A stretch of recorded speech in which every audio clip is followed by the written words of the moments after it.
Later. Nag-video pa.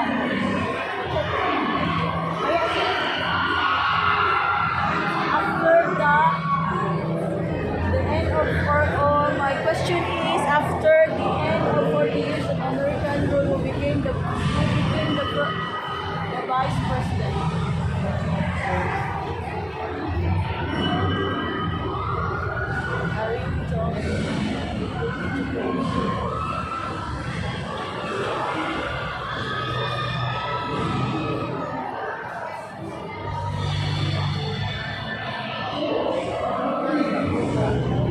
Hi ma'am, good afternoon.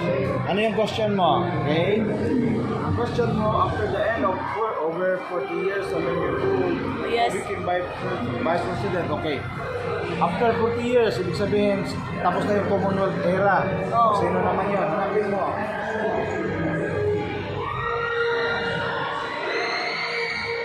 Salvador Medyo, Laurel. dili, bago pa kayo na, bago pa kayo. Bakit siya?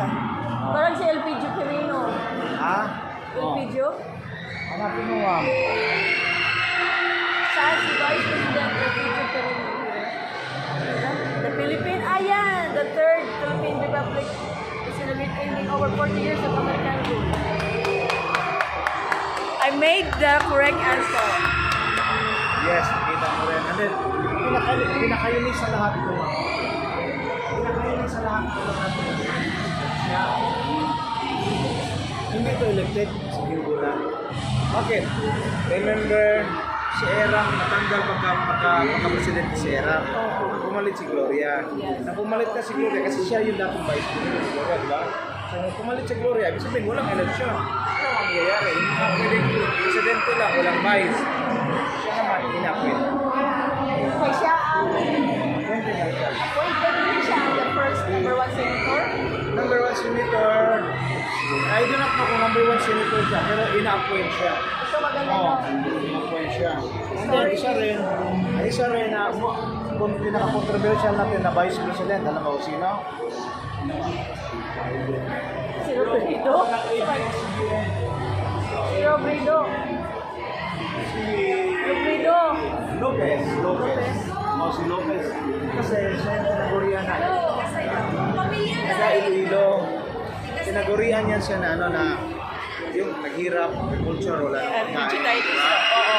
So ngayon, nagdi-distribute siya. Anong tawagin natin sa ngayon, yung tinatawag na yung ayuda. Oo. The very first years, inaprubahan niya ni Marcos.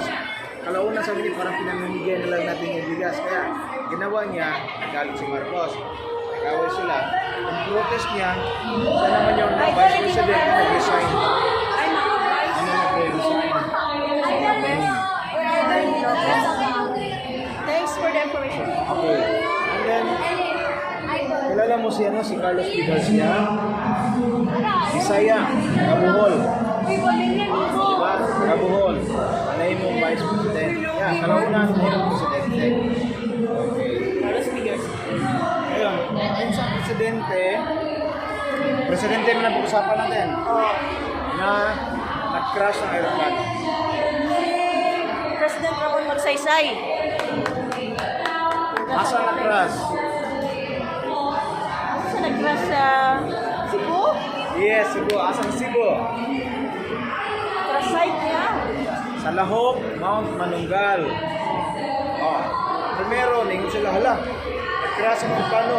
Siguro, gitamnan ng bomba kay daghan man naghatag siya regalo ng mga mangga.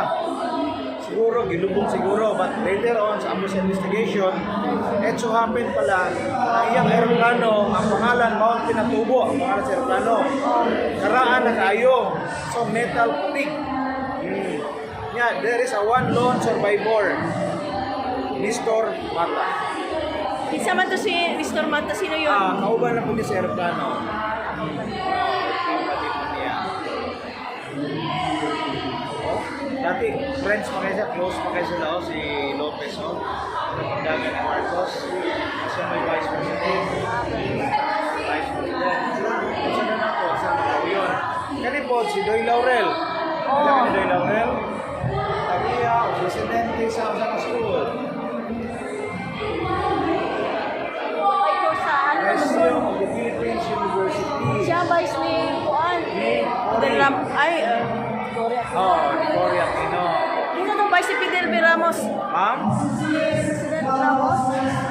ang vice ni Ramos during time, sorry mama. Kita ko na to, nawala mo kasi vice ni ano ni... Ay, oh, yun, sige, gusto ko si Fidel Ramos. Wala, abutan ko. Nawala mo. Salamat sa inyo. Hindi kayo lakuan, nakaabot na. Oo. Ang vice niya, sir.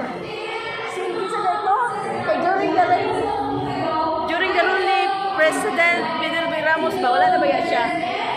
Na-introduce mo mo, akong may... Best friend. Ay, kanida. So yun. Sis Rada? Ay, oh. Sila ba ito ba si Really ba yan? Si Really, sila ko sa... Di ba na-impeach siya? Impeach. Pagka... Presidente. Presidente ayaw, pagka daw. People power to... President Vice. Guys, mo dahil po sir ha, salamat. Si Elpidio, Price ni Elpidio Quirino ang sagot sa akong question.